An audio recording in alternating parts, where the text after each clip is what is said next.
Hello and welcome back to the channel. It's a snowy day here in Maine. It's really pretty outside. So I'm getting a couple little things done inside before I go out today to get some stuff done. We really need to get the screen house covered with plastic because Tank does like to hang out in there while I work, and that keeps the snow and wind and stuff off of his couch that he has out there. And I like to sit out there with my propane fire pit as well. It lets me get outside more in the winter and to stay a little warm and be comfortable. So this morning I want to show you the mouthwash because it is done now. It sat over. I did let it sit overnight since there was not a lot of sun yesterday and it wasn't particularly warm. So I wanted to give plenty of time for all of the good stuff to come out of the cinnamon and cloves into the mouthwash. So I'm going to show you what that looks like in the windowsill, and then we're going to strain it.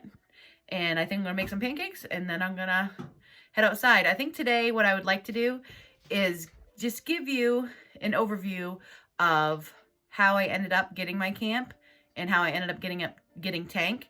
I've had quite a few questions about those two things, so I thought it would be a good time to give a little explanation. I'm going to try to do that outside, depending on the snow. But let me show you that mouthwash. So here is what it looks like on the windowsill. If I pick it up now, you can see that it's, you know, getting color. I think it's dark enough now. I don't like to get it too dark because it gets a little strong. So I'm going to get my measuring cup and my little strainer, and we're going to strain that out and give it a try.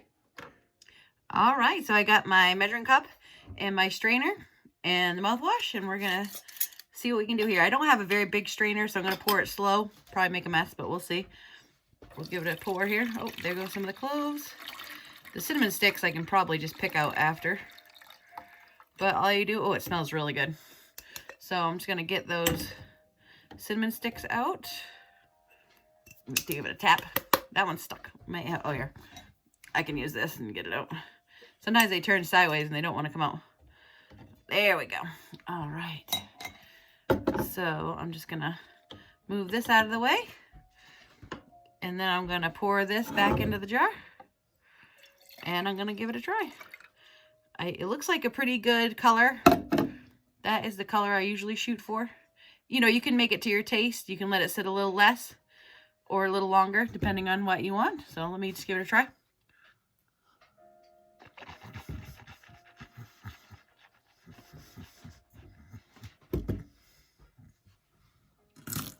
Sorry, you had to hear me spit.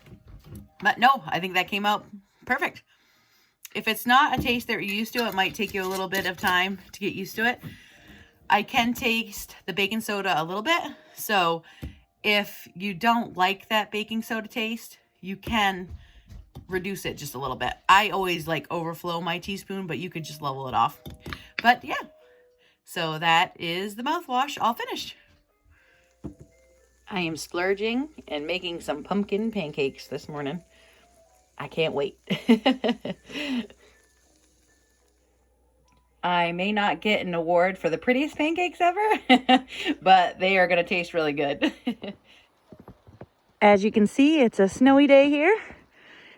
That's why I was kind of taking it a little bit easy this morning inside.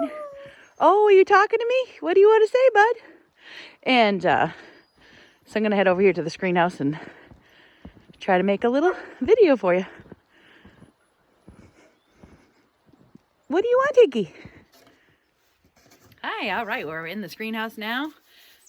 Just so I can shoot this part of the video. You can see my dad, he's shoveling in the background.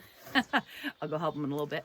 But I wanted to share kind of a quick version of the beginning story of how I got Tank and how I got the camp, because I've had a lot of questions about that, and I thought it might just be easier to tell the story.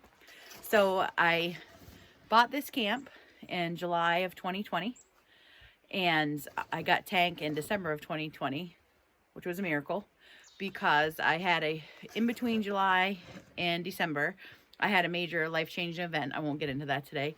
And I was not in a good place at all. So Tank came into my life as a little baby. I wasn't looking for a new dog.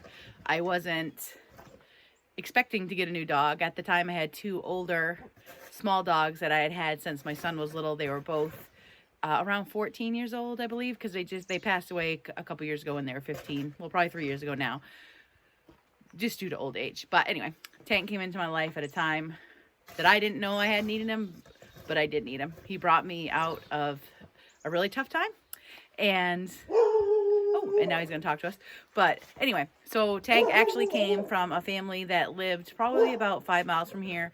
They had a husky that had come over from Siberia and a boxer that had puppies by mistake. And I used to volunteer at the town store down here, and I met them there, and they were trying to find homes for these puppies, and they asked me to please come meet them. I wasn't really in a good place, so I almost didn't do it, but I'm so glad I did. I went to their house. As soon as I walked in, Tank was the most calm puppy I'd ever seen. He walked right over to me, sat by my feet. I picked him up, and it was done. My heart melted. It was like it was meant to be. So that's how I ended up with Tank. He is now 4 years old. He just turned 4 this past October. And I hope I have many, many more years with him. Because as you can tell, he means a lot to me. It tears me up a little bit. But, so that's how I got Tank. And Tank is half husky, half boxer. And for some reason, he did grow really big. He weighs about 100, well, anywhere in between 110 and 120 pounds. It kind of fluctuates a little bit. He just kept growing. It was amazing. So that's how I got Tank. And then as far as the camp goes, you've probably heard in my videos, I've talked, sorry, Tanky, what are you barking at, buddy? It's snowing. Can't even see anything. But anyway, I'm sure you can hear me over him. I lost my train of thought. Sorry. All right. So as you've heard in my videos, my property is right up against my stepdad and mom's property, which they've had this property up here. It's got to be going on 20 plus years. And they do have a camp on this property. They don't live up here on that property, excuse me, not my property, but they don't live up here, but they do come up, you know, several times a year. And I hopefully when they retire, they're going to be able to come up more. So as over all these years, as I have been coming to their camp and seeing this area, I had always known there was this small little cedar cabin here that had kind of passed through people's hands over the years. I had checked it out a couple times, I think twice when it was for sale, and I didn't get a chance to even try to get it because it went so fast. And for some reason, those 2 times, the people that bought it, they really didn't come here. They didn't do anything with the property. One set of people did bring in that camper that I use for a woodshed now.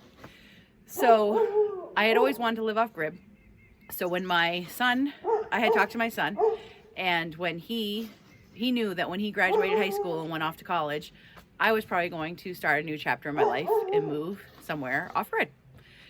So probably in May, probably May of 2020, right before he was getting ready to graduate high school in June, I was somewhere, I think I was in Rockland walking at the, they have a lighthouse there. I was walking there, and I happened to open my phone, and I had been checking out realty sites a little bit, and I opened up the realtor site, and a picture popped up.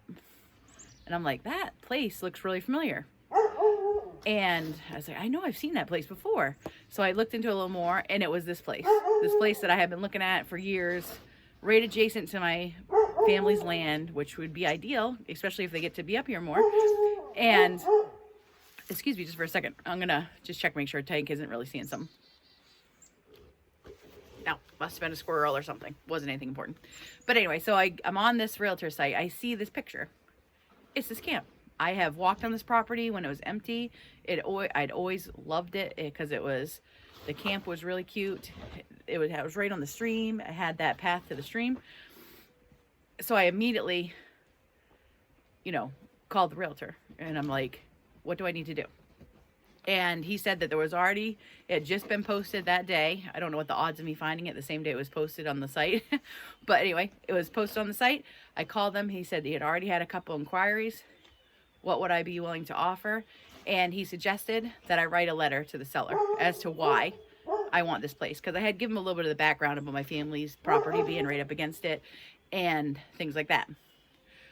So, Tanky! I think the snow has got him going. But anyway, hopefully you love Tank. You don't mind the barking. So he advised me to write a letter to the seller about my story and why I wanted this place so bad. So I did that, and I waited. Oh, I was so nervous. I was like, oh my word, I just need to hear back and know if I'm going to get this little piece of property that I wanted so bad for so many years and that I had dreamed about doing something on. So I go home that night. I write the letter. I explain everything. I'm as passionate as I can be to show my real passion that I was feeling. And I sent it in and I waited. And then I think it was maybe like a week later. It wasn't that long. I got a call from the realtor. And he told me that they accepted my offer and that they love my letter. And I got it. So that's how I ended up with this property. So between Tank and my property, I think I'm really blessed. I think they both came into my life. I don't want to say by luck, because I work for what I have, but it was almost by, like, it was meant to be. And I know that sounds weird, but that's how it feels, because I would not have made it without Tank, and now I get my dream little place to live. And it came right at the right time. My kid graduated high school in June. I had this place in July, and I started moving up here.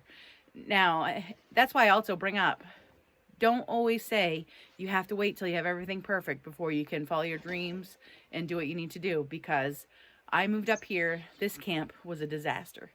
It was just the cedar one-room part. It had a couple little divider walls in there. Someone had lived in it. What is that? I'm trying to think of what that's called. Squatted in it for a while. And they had broken the front door. The window on the front door was just a welcome mat nailed over the window. And it was just this old wood door. And the inside of it had trash bags up to my knees of just trash. Most of it wasn't food trash, but it was just trash. There was mice. It was a mess. And I moved up here with just me, my stuff. And at that time I did have a partner, and he came up with me. And then, but that person has been gone. He was only here a couple months. And but that's another story too. We won't get there. But anyway, and I just had me, that person, a generator, and my camping supplies. That's all I had. Because I really wasn't expecting for it to happen that quickly, right when my son was transitioning out of high school. And I wanted to stay in Maine too, since my son is in Maine. He was only 18. And luckily, my mom lived right next door to us at the time. So he had some, it wasn't just leaving him to college and me being a few hours away like a bank. So I didn't feel bad about it.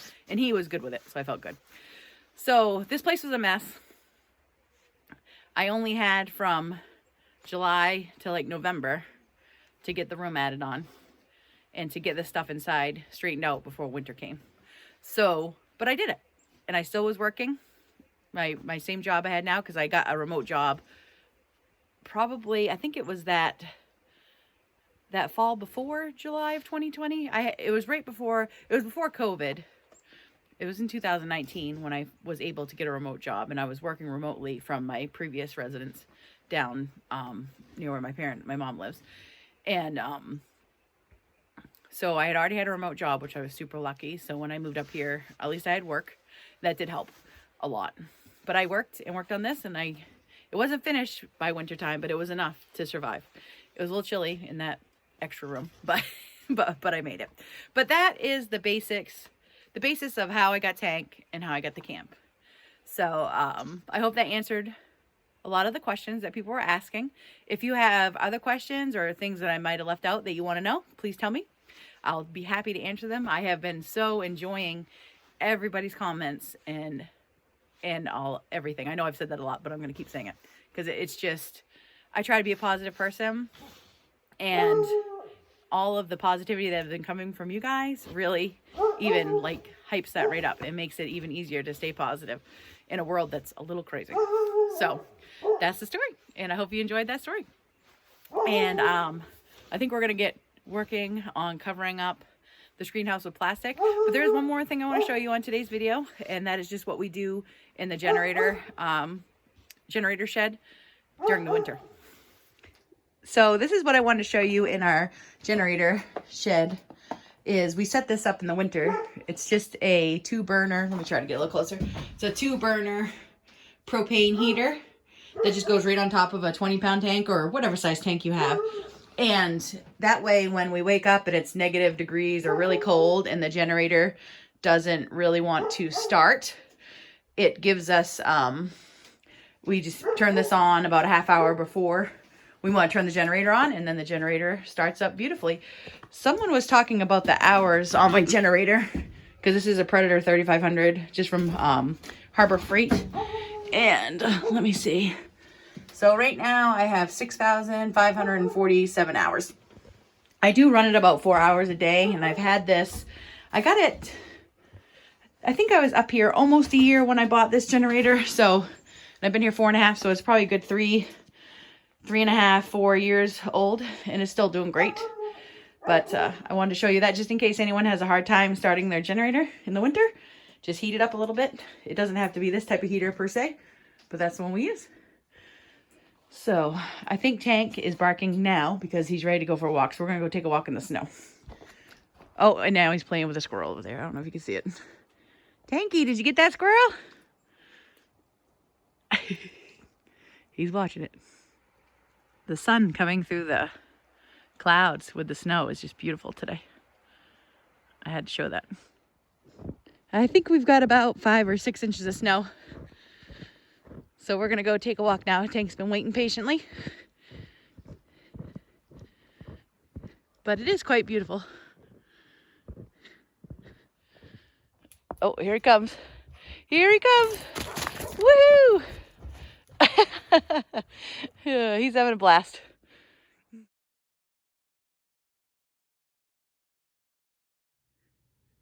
As I was walking, I remembered one thing I forgot to tell you in my story about how I acquired my camp. To buy my camp, I needed to have $5,000 down. And at the time, I did not have that amount of cash. So, thank goodness, something also that helped me, which I think happened for a reason, was a couple years before that, I had purchased a used camper, just like a tag-along, tow-along, that I could use. And when I sold that for exactly, I got exactly $5,000 for it. So that was my down payment. So I meant to add that. So like I said, I think sometimes things happen for a reason. You might not always have lots of cash or lots of assets, but you can usually find a way. Well, I think that's going to do it for today. My glasses are all fogged up. But thank you so much for watching. If you like this type of content in my videos, please like and subscribe. Keep those comments coming. I love them. I hope everyone has a great day. Please live every day to the fullest and respect nature.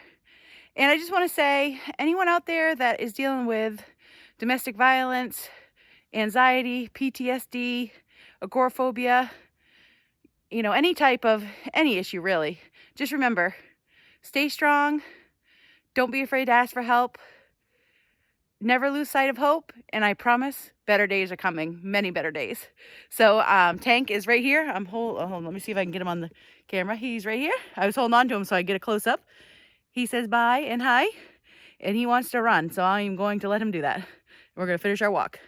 So thank you so much. Oh, and if you stick around for a couple minutes, I will put some pictures. I think I salvaged some pictures of the camp, what it looked like when I first got it, and I will put them at the end of this video.